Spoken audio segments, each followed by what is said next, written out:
Welcome to Cardinals Cover 2 with Craig Grialou and Mike Jurecki. Cardinals Cover 2 is brought to you by Arizona Cardinals Podcasts. Visit azcardinals.com/podcasts. From the Dignity Health Arizona Cardinals Training Center, here's Craig Grialou and Mike Jurecki. Well, ahead of the madness that will consume this country for the next 48 hours, we say good afternoon and welcome on this Wednesday to another edition of Cardinals Cover 2. How you doing today, MJ? I'm doing well. Do you realize today's the first day of spring? Do you know what? Smell anything in the air? In Arizona, it's hard to tell one season from the next. I mean, maybe you smell my cologne, but do you smell anything in the air? No. No? It's the first day of spring. Have you looked at that fresh grass out there? Freshly cut? You know, I was thinking we could do the show out there in like lawn chairs. Outside? I'll be perfectly fine with that. That thing looks like a putting green. I think we'd have to stay off the field, though. Well, I don't know. You probably got to find a tree. I want to get some sun. I'm not sure exactly they'd allow us to set up on that nice grass field. I understand, but man, that thing looks good. Ready for some football. Absolutely. Hey, it's not going to be that much longer. A little over a month and a half. Now, I do take my dog to the park right next door. You know, they got the soccer fields, or they're building something else right now. He loves to run over there. So even though it's not in the Cardinals field, it's next door. Yeah, I'm sure they would not appreciate your dog running around on the field. All right, so have a pet day? Pet day, yeah. Bring your dog to work day. Oh, he'd be classic. I wouldn't find him. He'd just go running around checking for food. He loves food. So, anyways, so you don't smell anything in the air. Like, what is the Rock cooking right now? What are the Arizona Cardinals cooking up as we get 5 weeks away from the draft? Seriously. No, that's a good question. I have no answer for you. And you know what? The other thing is, no one else does either. Right. I mean, they haven't made a decision, but is it like this big you're making stew and you got to figure it out, or is it more like a pie? Like, what are they cooking up upstairs? My guess is it'd probably be a little bit more advanced than that, a little bit more I mean, you can make any kind steaks, of something like that. Yeah, but you can put you can make other stews or soups. You can put lobster Maybe in a little there. more elegant, yeah. Yeah. They're cooking something up, right? Yeah. I can't wait, by the way, until the end of April. No, I'm enjoying this. You are? Yeah. I like the fact, I know that the NBA is different in other sports, and a lot of people don't like the fact that free agencies before the draft. I mean, these kids just got done playing. You know, for the most part, if you make a bowl game or you're in one of the top four Final Four, you're playing till January, okay? And so what I'm getting at is give them some time off. They obviously are preparing for the combine and their pro days. I like the fact that free agency's first, because if you look at a certain position, we looked at the wide receiver position in free agency, go, oh man, it's not that good. You got to find a guy and sign one like the Cardinals have with Kevin White, but it's not real deep. You know, Randall Cobb just got signed for $5 million to Dallas. So when you get through all that, I'm thinking to myself, like, I guess overall from that standpoint, like, there's other availabilities, and it's like I lost my train of thought there. I didn't notice. I did. You want to start the show? No. All right. No. Want to start over? Hit reset. No, but no, I don't want to start over. But I lost my train of thought. I don't know where I was. You were going. on such a roll, too. Okay, here's what I was saying. Right. I found it. Back on the track. Yeah, I got back on track. What I'm saying is, like, if you think there's not a deep position in free agency in the draft, like the draft seems like it's much deeper. So the thought is maybe you wait. So I think that's the beauty of having free agency first, a plug-and-play guy, and then depending on what you don't do in free agency. So, there's still a lot of work to go. I mean, they could still add free agents, but people ask all the time, like, what are they doing now? Well, they're obviously still looking at film. But I think the focus now, once we get to pro days, you're starting to see, coaches out there and different players, top players, we're going to get into that. I think the focus now is completely on the draft. Now, if there's a free agent you're in conversation with and his number's too high, maybe you go back a week before the draft and say, hey, we could draft that position. Now, like I think guys like Ndamukong Suh and some other veteran guys, I think they're waiting till after the draft. Until after off-season conditioning programs, yeah, OTAs, I mean, something some guys, like that? some veteran guys, either they want to go to a contender like Suh. He lives in Portland, and he's come out and said, I want to be on the West Coast. So is Seattle an option? San Francisco looks like they're going to address that in the draft, whether it's Bosa or Williams. The Rams already had him. They don't want him back. Not saying they wouldn't bring him back. I haven't heard anything on the Cardinals. So now he could go. He said he loved Detroit. Just they weren't going to win, so he got out of there. So, but geographically, he wants to stay on the West Coast. But I think he's a guy that probably doesn't want to go to the first part of the OTAs. I mean, defensively for him, he's just got to figure out the scheme. So I think you're going to see more names, like household names. But as we get closer to the draft, some of those guys start to get nervous. Well, yeah, there's a lot of names still available out there with regards to the free agent market. But, of course, the draft is certainly something first and foremost on a lot of people's minds. And with that, let's take off here on this Wednesday from the Dignity Health Arizona Cardinals Training Center. Tell you what's on tap for this show this afternoon. How does Chandler Jones feel about the hiring of Cliff Kingsbury? What's next for the Cardinals in free agency? Pro days, as MJ mentioned, are upon us. What colleges are holding theirs this week in front of NFL personnel? And, of course, your questions via social media using the hashtag CardsCover2. Hashtag CardsCover2 using the number 2 to get involved in the show. We'll do that a little bit later on here on this Wednesday. But first up, the news of the day. And for that, we do turn to Chandler Jones. Remember, it was early January, the introductory press conference for Cliff Kingsbury, when General Manager Steve Keim said that they were going to go back to a 3-4 defense. Well, Jones on social media tweeted out a smiley face emoji when that news broke that he was now obviously going to go from a defensive end position to outside linebacker. Jones now is speaking about his happiness about the switch. Very excited. I know the last time that I played outside linebacker, I led the NFL in sacks.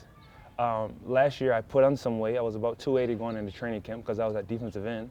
And this year I'm down. I'm probably about 250, 255. So I feel like I'm ready. I'm already ready to go. I'm in shape, but I have to get in football shape, and that's what OTAs and all the training is going to do. Couple of things there for those that are listening to the podcast. I do invite you to azcardinals.com because Kyle Odegaard did a great job on detailing Chandler Jones's switch, and of course just the excitement, because in the pictures that are associated with the story, you can see it in his face, and you could see it obviously in that video clip. But with regards to his playing weight, he is listed on the roster in the media guide at 265, and he's been that way since he's arrived with the Cardinals. But to hear him say he was at 280 last year and now at about 250, 255, dropping 25 pounds and looking like and sounding like he's going to be back to 2017 Chandler Jones, when he had 17 sacks, setting the franchise record, and, of course, leading the league. Yeah, and obviously Chandler Jones was involved in the community event yesterday for bowling, and Kyle Odegaard and the Cardinals were out there. He looked like the guy that they acquired in the trade. Because when they traded for him, I'm like, this guy looks thin. And he had that baby face going. You look at him in this picture, and then you look at him yesterday, big difference. And as he mentioned, and I'm all for it, back when he was 255 pounds, he led the league in sacks, and they need that. Now, I thought he got off to a great start last year. I want to say that maybe the second San Francisco game, he did make a play in that game, but he kind of, down the stretch, maybe it was just because he was getting double-teamed and teams were throwing it so much, and they couldn't stop the run, so maybe you start freelancing. I thought he played well in Seattle, so I was encouraged that he left the season on a good note. But they need more impact plays from Chandler. I think that's what was sometimes missing last season. Impact plays. He still had stats. He still put up numbers. And he'll be the first to admit it. Like strip sack, fumble, somebody else picks it up for a score. Listen, I mean, you know how I feel about hurries and pressures and knockdowns. But also somebody else has to make a play to free him up. Can you imagine if he gets one-on-one coverage at 255? The way he uses that swim move off the edge, he dips a shoulder. I mean, he's going to make it difficult. And I know the league is, and they're pushing, getting rid of the ball, but these quarterbacks, they don't want to hold on to that ball. So I'm encouraged. He looks a lot. When Kyle came back, besides the conversation, and I know he was going to write a story, I'm like, man, he looked thin. Yeah, and you hope and he was wearing his jersey. You hope now, because he's playing and hopes to be playing at a lighter weight, he's quicker off that line of scrimmage. And we're not talking about, a full second, but when you talk about the quarterback releasing the ball, you're talking about tenths of a second, hundredths really of a second, and just that little extra burst for a defensive lineman or an outside linebacker once that ball is snapped can mean the world of difference. I don't care if it's 15 to 20 pounds. I'm sure he's going to feel better in the fourth quarter. And he's a yoga guy. He does Pilates. He wants to flex every muscle in his body. He wants to be able to use every muscle. So it's just not like he's sitting there lifting weights and, maybe cutting down on some of his carbs. But I'm sure he has to do that now. But he's in tip-top shape. And he said, that's what the offseason's for, to get into football shape when we go to training camp. I don't honestly, and I'll bring this up as we get closer. I was thinking about this yesterday. I don't know if I want to see a lot of starters in training camp. We'll worry about that later. But I'm just saying I'm encouraged. He's excited. He fits his natural role. And then you put Suggs opposite of him, Brooks Reed, a guy that can set the edge, and then you throw in Jordan Hicks, and then Hassan Reddick. All of a sudden, that linebacking core across the board is much better than we were a year ago at this time. Absolutely. We'll get to the Suggs edition and how that affects Chandler Jones. But again, as you mentioned at MJ Jones's appearance at an anti-bully rally assembly at the Valencia Newcomer School in Phoenix, really tip of the hat to the Chandler Jones and also the entire Arizona Cardinals organization as they've partnered with Be Kind Crew for the event yesterday that Kyle Odegaard was out there with, discussed it. There's a great picture gallery up on azcardinals.com. But then, of course, Jones kind enough to sit down with Kyle and discuss a number of different topics, including the hiring of Cliff Kingsbury as head coach. I've heard nothing but great things about Cliff. We have a lot of friends of friends. Actually, Tom Brady even told me that he's a great guy. He's a very mature coach. And just reading the media, I heard Steve Keim say that he's looking for athletic linemen. That's fun to watch in offense. So here I am as a defensive player. I'll have a front row seat at this offense and just this team, and I'm excited to go forward. Name dropper. No, that was cool. I mean, we know that Brady had that quote when he was asked about it in Kingsbury's relationship, and obviously when the Patriots drafted him. But hey, you don't need to call anybody else if Tom Brady gives you endorsement. But yeah, listen, I know that season last year wasn't what anybody anticipated. I didn't see that coming. But you want to put a period on it. You want to move on. There's so much excitement in this building, and it's not just the people that work here or the people making the decisions, but the players. I mean, you could just see it. I mean, we had Jordan Hicks in here. I know that he got well paid.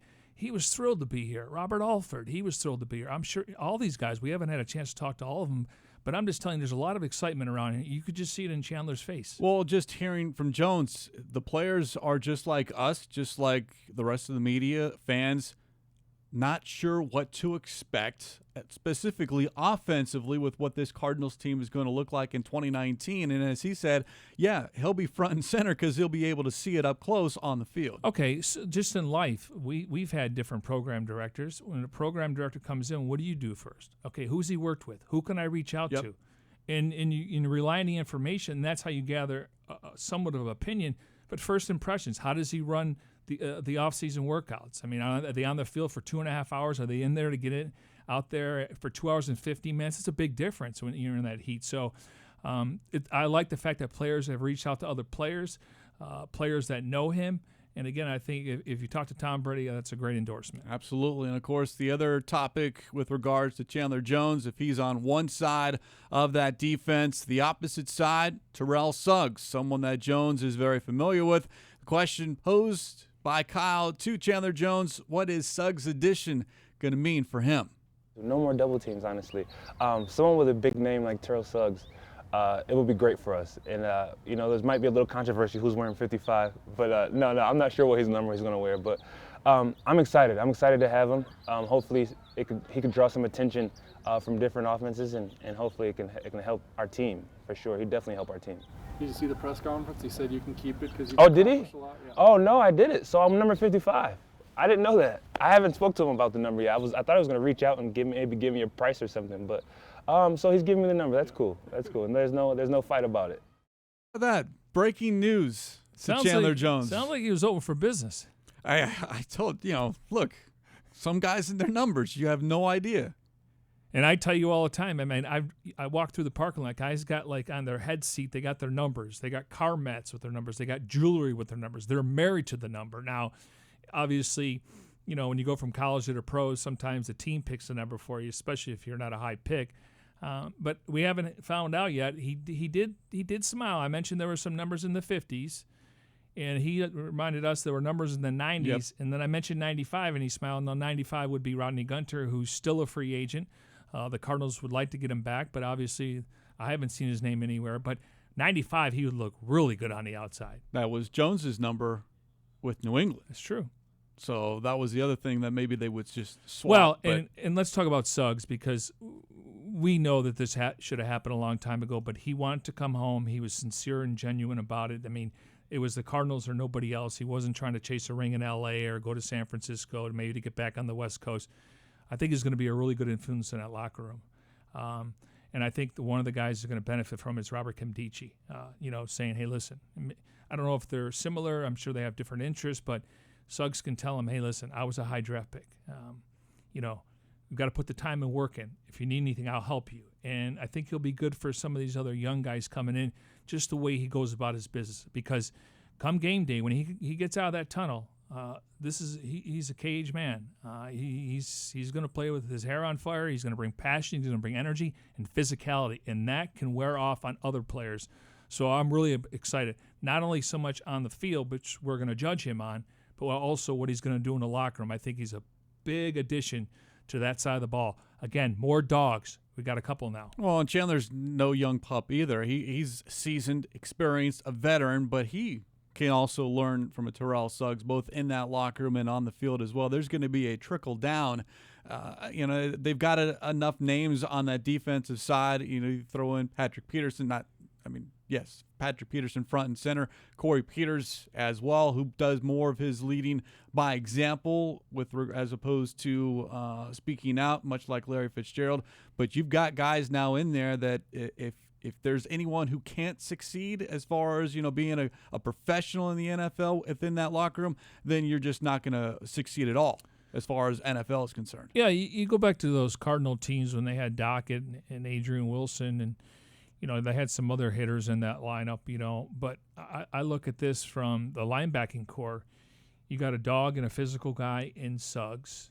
Jordan Hicks, he may speak really well and look the part when he puts that helmet on. He's going to be the signal caller. To me, he's got a little dog. And then you throw in Swearinger. You like to have one at each lineup position. D-line, linebacker. You don't want too much, because then guys start freelancing a little bit and they try to knock someone out instead of wrapping up the tackle and gang tackling. So, but I like the fact that they've added some guys with some attitude. Absolutely. Speaking of additions, the Cardinals, as far as free agency, Suggs, one of 7 new players the team has signed in free agency, along with Max Garcia, Jordan Hicks, Brett Hundley, Josh Shaw, J.R. Sweezy, Kevin White, and don't forget the 3 players they added before the official free agent signing period began, and that would be Robert Alford, Brooks Reed, and Charles Clay, and then, of course, the acquisition of Marcus Gilbert. 11 new faces between the end of the 2018 season and where we stand here in March. That's a significant number. More importantly, a lot of starters and guys that are going to see the field a lot on Sunday. But as far as those new faces that are now Arizona Cardinal players, Cliff Kingsbury speaking with Paul Calvisi and Lisa Matthews on how the Cardinals have attacked free agency, specifically the additions on the offensive side of the ball. You look at the guys we brought in, Marcus Gilbert, he drafted there in Pittsburgh, and then to get Max was a big deal. And then obviously Sweezy has done a great job there in Seattle and everywhere he's been. And so right away we feel great about adding that depth and some veteran players who will be great leaders for that room. Now, sticking on the offensive side, Kevin White, receiver out of West Virginia. He has a connection to you playing for a coach that actually got you into coaching, correct? He does, yeah, Dana Holgerson. He had a terrific run up there at West Virginia. I was on the sideline watching some of it, so seeing him in person, know what he's about, know the type of young man he is, and excited for him to kind of have a fresh start here in our offense and see what he can do. Yeah, 6'3", ran a 4.35, yet he's played 14 games in 4 years. The potential is there, isn't it? I think so. Like I said, I've seen it with my own eyes how explosive he was in college. Just a playmaker for West Virginia and in that league, and had some tough injuries and was looking for a fresh start in a system that he believes in, and I think it could be a good fit. Those are the comments from Cliff Kingsbury from the Kingsbury Chronicle podcast. Airs every other Tuesday. The next one is April 2nd, 3 p.m. on Facebook, and then YouTube and azcardinals.com on demand after that. But some good stuff from Kingsbury because we haven't heard him talk about the free agent additions that this team has made. Yeah, we talked about it going into free agency. We thought offensive line was a priority and a need. I think receiver still is, even though they've added a guy like Kevin White, and then inside linebacker. And I think, you can talk about C.J. Mosley and Quan Alexander and K.J. Wright and Brandon Marshall, the linebacker from the Broncos. But I think the Cardinals hit a home run. Now he's got to stay healthy, and Jordan Hicks. Kevin White, the way I look at it is, as long as he's healthy, low risk, high reward, 1-year deal for the minimum. He's got to be active on game day if he wants to make 1.5. Is they're going to simplify things for him. They want him just to play fast, and he'll be your outside receiver, as they pointed out. Dana Holgerson, head coach at West Virginia, he got Cliff into coaching. They ran the air raid offense, so he's capable of doing it. Now, he was in Chicago, obviously had the injuries, and maybe they lost confidence. Anytime you bring in a new general manager and a head coach, maybe you don't fit the role, so they decided not to pick up his contract. But big body. I know that he's knows Larry Fitzgerald. I think he grew up idolizing Larry Fitzgerald, maybe the size and the dreads. But he also had the same agent as Larry, Eugene Parker. He passed away, and he was at Larry's charity softball game a couple years ago. So there's a relationship there. Again, Larry's going to lead by example, but if he needs any help, and Larry will work with him, right? Whether it's getting off press coverage, but they want to just let him play fast. Just go down the field, make some catches, crossing routes. So whether he's the third receiver, I think that remains to be seen. We know it's Fitz and Kirk, and there's a bunch of guys after that. You're going to go through the list here. I think they have 9 on the roster. I anticipate they're going to draft maybe 1 or 2. They're still going to be active in free agency, and then you bring in some undrafted free agents like Tolliver and Sherfield last year. So positions still they need to address. But I like the fact that I like Tavon Austin. I thought he would fit the profile of Philip Dorsett, but they really need a big physical receiver. And I know people are thinking, you look at N'Keal Harry, will the Cardinals take him at 33? We got to figure out what they're going to do in the first round before the second round. Well, as we bring up wide receivers and you talk about what they need with regards to whether that's free agency or still here in the draft, but when you look at the wide receiver position specifically on that roster right now, there are 9 players: Pharoh Cooper, Malachi Dupree, Larry Fitzgerald, Christian Kirk, Bryant Mitchell, Trent Sherfield, Jalen Tolliver, Kevin White, and Chad Williams. Now, we know about Fitz and we know about Christian Kirk, but wide receivers not named Fitz or Christian Kirk have 92 catches in their career, not just overall last season, but in other words, there is very little experience, and I'll even throw Kirk in there because 1 year does not make you an all-pro in the NFL, but outside of number 11, there's no one that I feel right now, and yeah, I would put Kirk maybe on that level, but that has that experience and that knowledge of the NFL game to where you are ready to hand him the reins and say, okay, he's my wide receiver. So whether they add someone else in free agency, if that's another veteran that maybe their price, as you always say, comes down, or if there's now become a lull because of how deep this draft class is with regards to wide receivers. Yeah, I mean, I think on paper, I still put Larry number 1 just because he's going to command. Maybe sometimes they're going to bracket him or they'll roll coverage over. I think Christian Kirk is a number 2. I think he proved that last year. Obviously, he's shown flashes. He's going to be active on game day. What they're missing is a 3 and a 4. They got a bunch of 4s and 5s and 6s and 7s.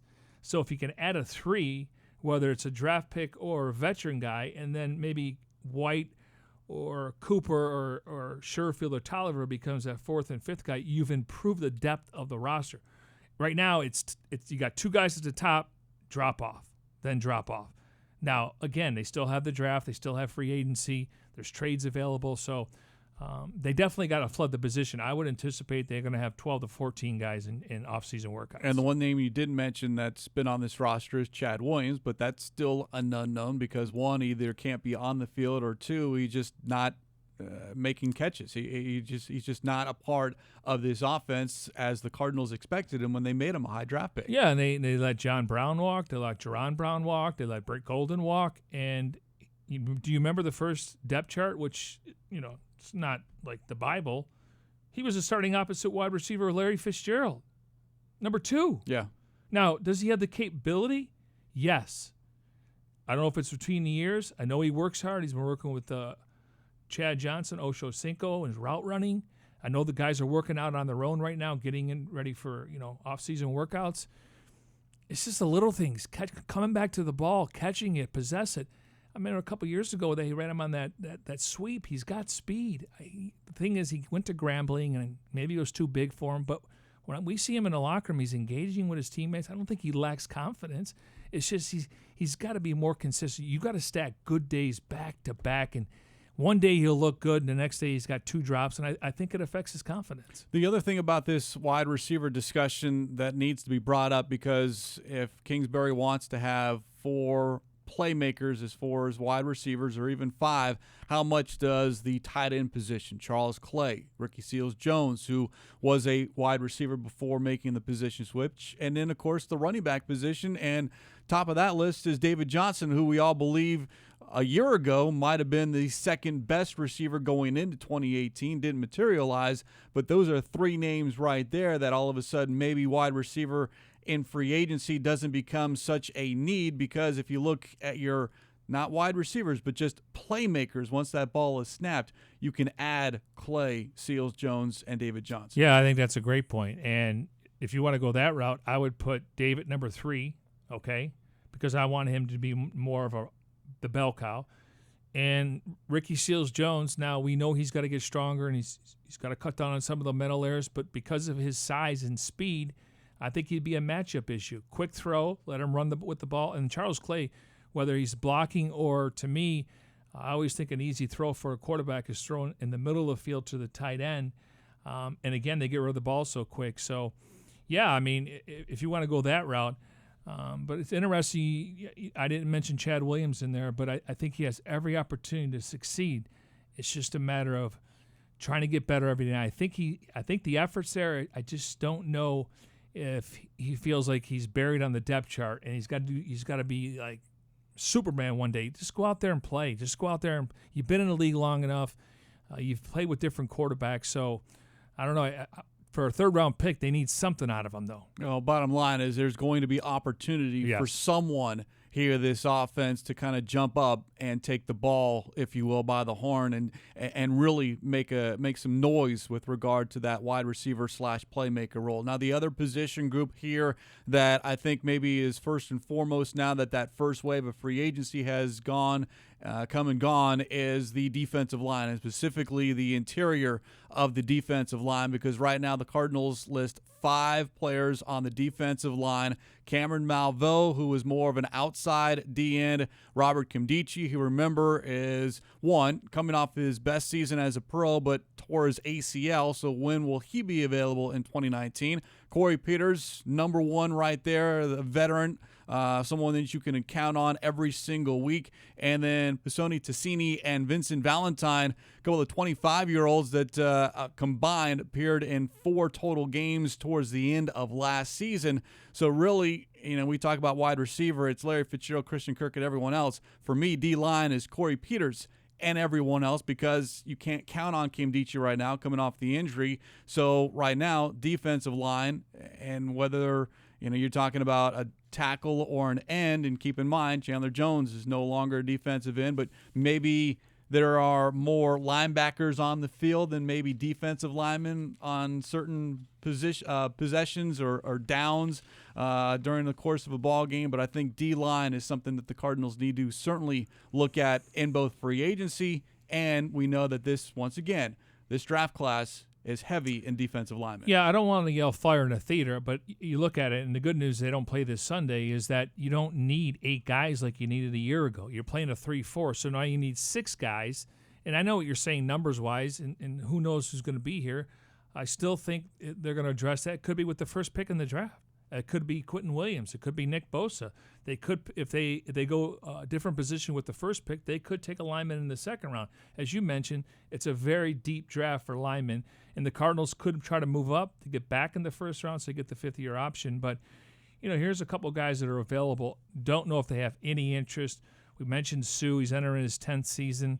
Again, he lives in Portland. It sounds like he wants to stay on the West Coast. Corey Legit, he started 103 games, but last year, unfortunately, with a season-ending quadriceps injury there. You have Muhammad Wilkerson. He made the Pro Bowl in 2015. He played with the Packers last year. And then you have Rodney Gunter. And Rodney Gunter was a guy that I was hearing was going to have some kind of market, not the first wave, the second wave. I haven't seen his name anywhere. The Cardinals would like to retain him. Wonder if he starts to get nervous because they need him. But obviously we got a chance to see, guys like Olsen Pierre and Marcus Golden and Dalen Buchanan go out and get deals.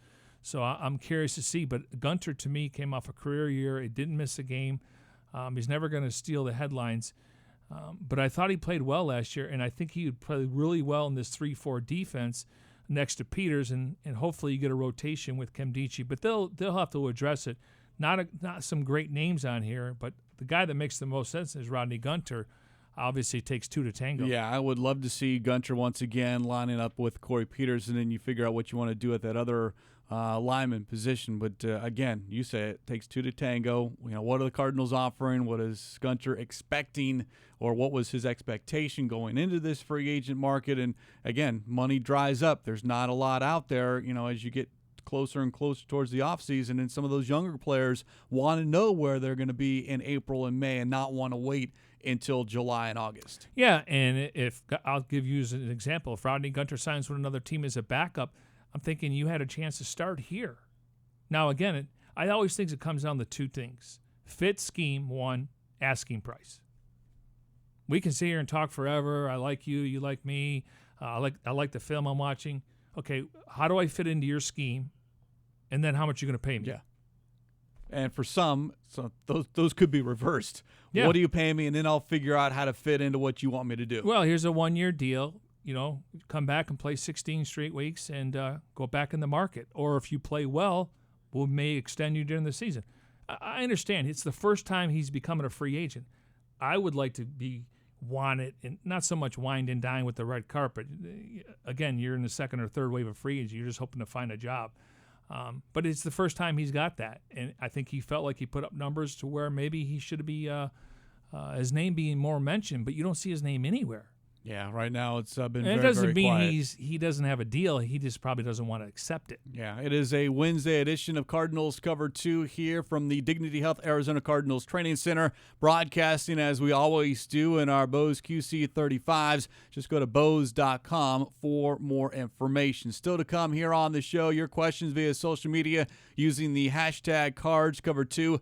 Hashtag CardsCover2. We'll do that in a little bit, but first things first. And guess what's back, MJ?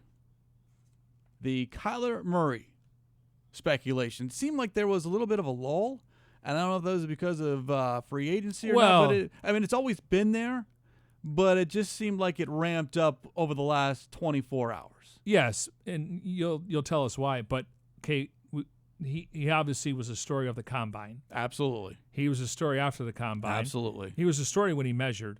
And then his pro day, and then things started to die down because that was the first day you can announce free agents on the 13th. So, and then, obviously, we're starting to see, Alabama, Ohio State, Oklahoma's pro day. University of Arizona had theirs. ASU's coming up. So that's where we're getting. But his name is back in the news. What's the reason why? Well, the reason why is, according to reports, Murray met with the Cardinals, specifically General Manager Steve Keim and head coach Cliff Kingsbury in Oklahoma, and this absolutely lit up social media. And for one, I don't know why. I understand that it's interesting factoid, but now to draw conclusions because he met with the Cardinals wherever this meeting took place. Again, reports say it was in Oklahoma, but even if there's a workout or a meeting here in Arizona, he's going to meet with a lot of teams. That's what these draft picks do. That's what the projected number one does. They're going to meet with several teams. Listen, he's a little bit different. I don't know if he's going to meet with a bunch of teams. The problem is he doesn't know who's going to try to move up. Could the Giants move up 17? Okay, a handful. Teams that maybe about 5 teams. Yeah, and again, there's teams like I think Cincinnati wants a new quarterback, even though Dalton's going to be there. I think Pittsburgh wants to try to find the next quarterback. I'm not saying they're going to mortgage a future for Kyle Murray, but if his agent was smart, he would only meet with teams that are serious about moving up or have the first pick in the draft. Now, again, we don't know if he's going to slide. Can you imagine if he doesn't go number 1? Does he slide to 3? The Giants move up. Does he slide to 6? Does he slide to 12 or 13? I don't think Miami's going to take him. It's interesting. If he doesn't get picked first, who's moving up? Because the Giants seem like they want more of a pocket passer. Well, you can move up to 1 and take care of any talk. But I don't see anybody moving up for Haskins. Here's the thing. I'm just Do saying, you like a guy enough? Murray could slide, but again, it depends who wants to move up. I think the Jets are open for business at 3.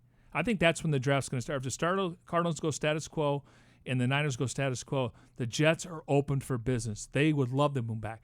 Now, are the Redskins willing to move up? Do they like Haskins? I don't know. Drew Lock could be there at 15. It's going to be interesting. I just think the reason why people are talking about Murray is because, obviously Cliff Kingsbury's comments, it was the talk of the combine. It will die down. Now, for our viewers and listeners out there, this is how it works. You get 30 visits, okay? And anybody that went to high school here or played college ball in the state of Arizona, they don't count. You cannot work the player out at your facility. So you'd have to do it somewhere else. Usually it's at their high school or their college. You get 30 visits. They met with him at the combine.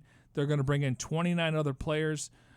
They could go see him again. Remember when they drafted Robert Camdici? They had 4 different face-to-face conversations. They went there on a Monday to California where he was training, and they had that last conversation with him. That would have been Michael and Steve. So they can meet with him as many times as they want, but you can't work him out here, and he'll be one of 30 visits. And, of course, Murray and the Cardinals, according to most mock drafts, certainly joined at the hip. There are some other names associated with the Cardinals. Of course, the other name is Nick Bosa. It was Ohio State's pro day earlier today. Bosa did not work out. He's standing by what he did at the combine, but he was said to have met or planning to meet with the 49ers. The Giants had a large contingent in Columbus, but that was probably more, at least according to reports, because of quarterback Dwayne Haskins. They've also got wide receiver Paris Campbell, so a lot of attention on Ohio State's pro day. It was also Georgia, Notre Dame, USC's pro days. So if you don't see or hear, hey, the Cardinals weren't spotted at X pro day, let me tell you, they were there. They might not be recognizable faces because these are all happening now. Later on this week, you've got Missouri, which is Drew Lock. LSU is happening later on this week. Grady Williams and several other players. Are you going to that?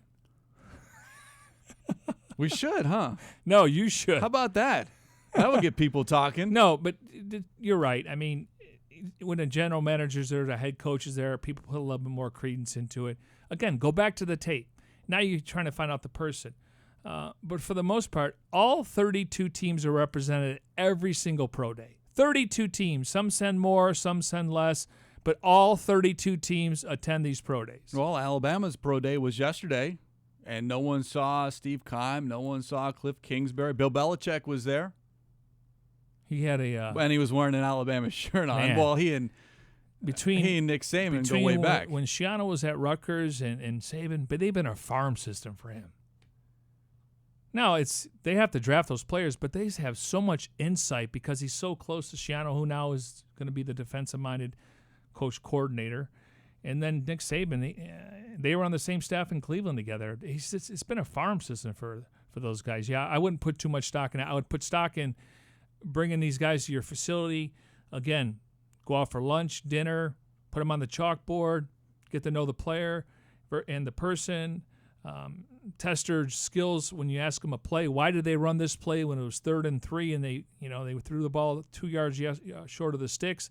You can get into somebody's mind. You want to see how they process the information. How fast can they process it? Quinnen Williams, by the way, did not work out during Alabama's pro day, standing by what he did at the combine, and he's also recovering from recent surgery on his finger. But according to NFL Network's Ian Rappaport, Williams is scheduled to visit the Cardinals, and you're gonna hear a bunch of names, and some might be household names, some might be names you've never heard of. But as you said, you get 30 of these, and you don't just have the first round. You've got the second round, third round. You've got 10 draft picks in 2019, and you want to make sure that you're making the correct pick and getting to know as much about the player, yes, but more so the person. Are they someone that you can count on and be that Arizona Cardinal, not just on Sundays, but Monday through Saturday as well? Yeah, like last year, Chase Edmonds, a guy from Fordham. I mean, who knew about him until the Cardinals drafted him? I'm sure his family knew about him, but Kirby Wilson was all over. I hope they would know about him. I know, but what I'm saying is, though, he told us he came on a visit. And he was a fourth-round pick. Some guys will tell you, yeah, I met him at the Combine. I talked to him at the Senior Bowl. I didn't know they were that interested. My agent said maybe they're going to be one of the teams in the middle round. So, yeah, obviously you're paring it down from 60 to 30, and you wanted to make sure you get to know these 30 guys.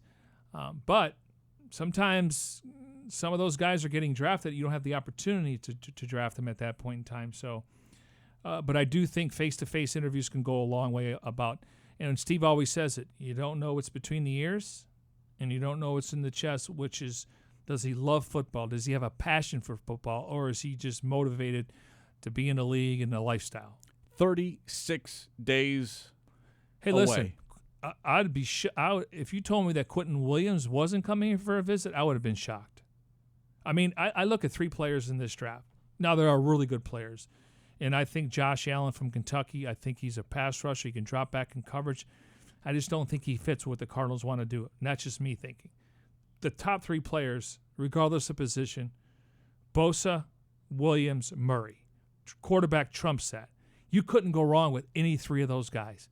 And then 2 of them you keep Rosen. And I'm okay with that. I mean, obviously he's the quarterback, but those to me are difference makers. One plays inside, he'd be really good against the run. One can rush the passer, and obviously one is a guy that maybe fits Cliff Kingsbury offense. I don't think you can go wrong with any 3 of those guys. Yeah, and of course we'll all know what happens come April 25th. Speaking of the draft, it was the focus of the latest episode of Cardinals Flight Plan titled Golden Ticket. The episode originated from the Combine and detailed all of the hype surrounding the number 1 overall pick.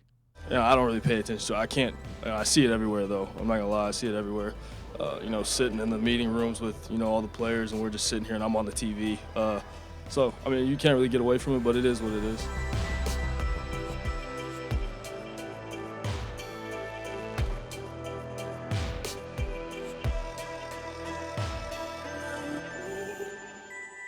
How motivated are you to prove that you're the number 1 pick in this class? I really haven't thought about being the number 1 pick. I just want to motivate myself on being the best player I want to be, being the best player I can be in myself for whichever team I go to. It's a dream come true. Arizona's at number 1 right now. That would just mean so much to me to be thought of as the best player in the draft. Last year, the fact that we've earned the first pick in the draft is not something that you're proud of. It's humbling, quite frankly, but we're embracing that right now. And I think there's a lot of value in that pick. We're actually having a lot of fun with all the excitement.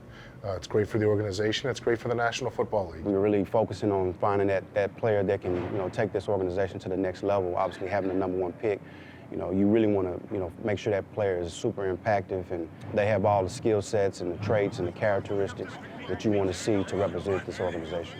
I'm a competitor. I love the game. To be the number 1 pick would be, that's a kid's dream come true. So, if my name was called number 1, that would, I'd be ready to go for sure.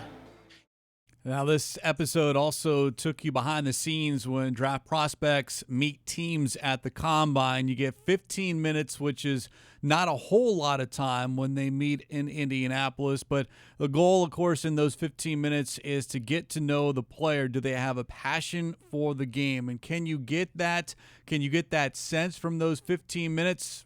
Probably not, although it is something Kingsbury told Paul and Lisa that, he learned a lot in those 15 minutes with those players they met in Indianapolis. it's easier, obviously, with free agents because they have a body of work over a number of years, and you have a bunch of resources to find out how they were in different locker rooms. But the young men coming out of college, it's a little bit trickier, trying to get to know them in a short amount of time. And you hope you do your best to figure out what they're really about and what their motivations are. When watching Flight Plan, it's so interesting, and being in that room and that one-on-one time you have with them, going over film. How imperative is that?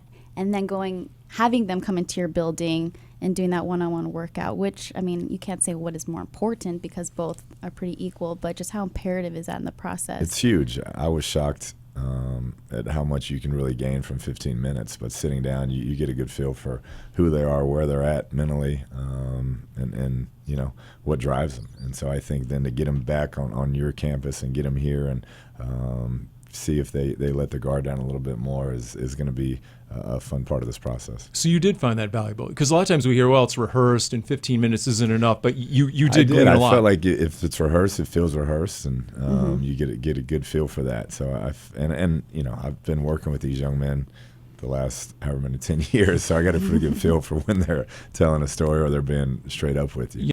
Hey, first impressions, you can learn a lot. And by the way, the next Kingsbury Chronicle podcast coming your way Tuesday, April 2nd, 3 p.m. on Facebook, then YouTube and azcardinals.com later on. And, of course, the next episode of Cardinals Flight Plan, that will come your way on April 18th, 6 p.m. on Facebook Watch and YouTube. Of course, you can catch up on past episodes by going to azcardinals.com/flight plan. My guess is the April 18th kind of really will preview what's to come when the draft hits April 25th, 26th, and 27th. Yeah, you're going back to Cliff. I mean, we always talk about it's the biggest interview of your entire life. Now, the medical is just as important because you could say all the right things, but these guys are coached up.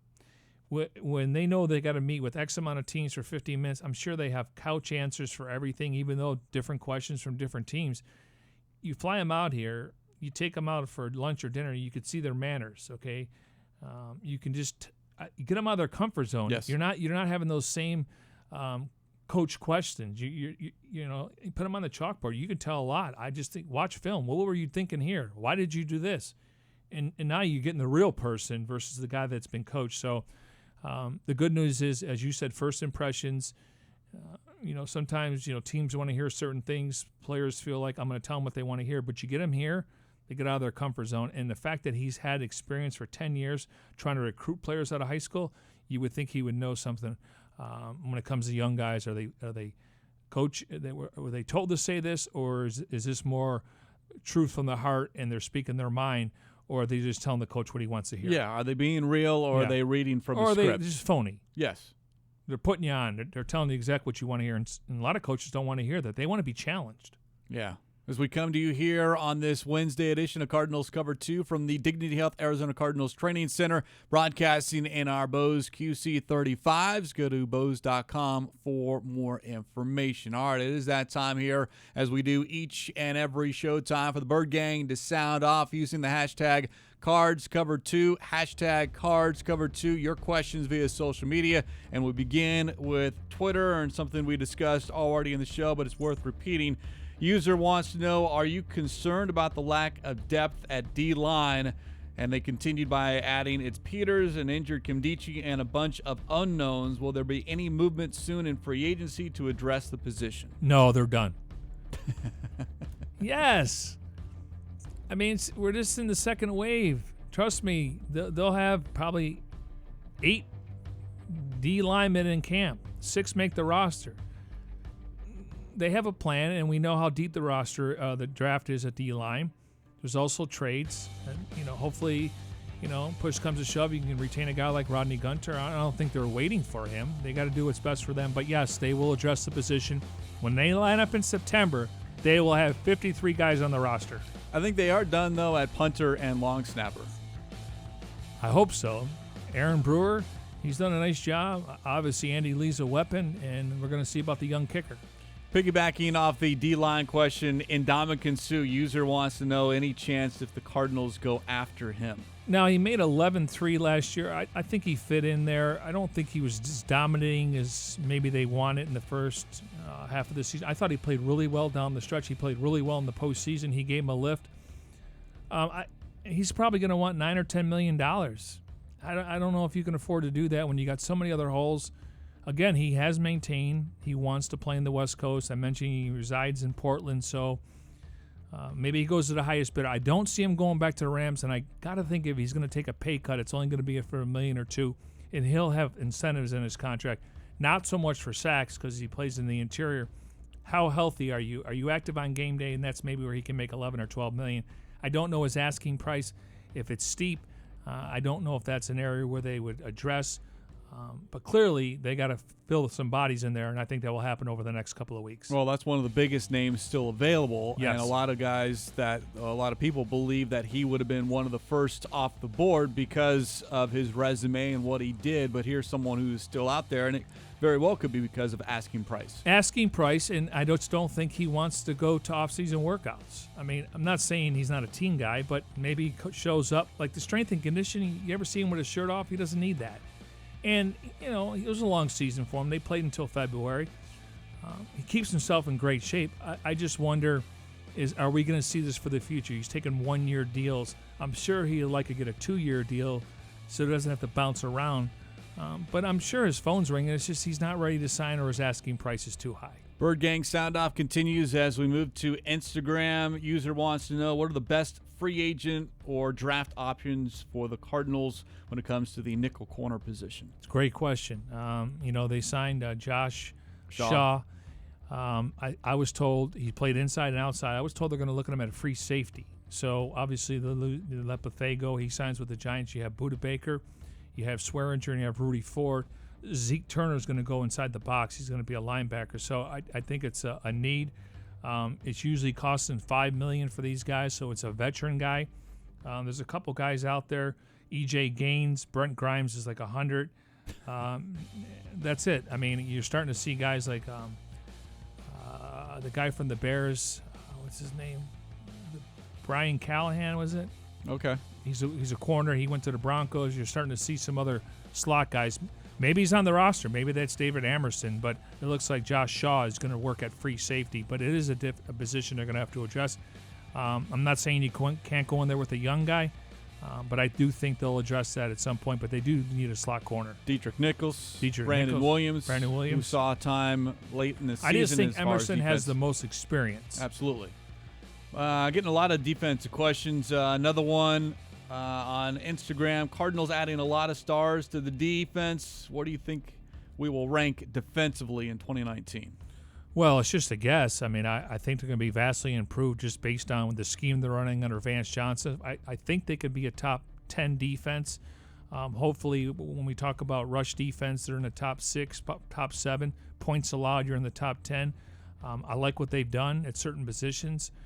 Now it's a matter of just coming together and, just playing faster, and I think Vance Joseph's going to do a really good job. So somewhere in the top 10. I love to sit here and tell you a top 5 defense, but I need to see it first. A lot of these guys haven't played together. Well, and a lot of it, when you talk about defense, people full point, and what's the defensive ranking, it's based off of yards allowed per game, but you've always pointed to points allowed per game. Yeah, because Betch had us in the top 6, as Michael pointed out, and Todd Bowles did as well. Todd Bowles when it came to rush defense, but we were in the teens when it came to points allowed. So to me, again, make a team one-dimensional, especially with his secondary now.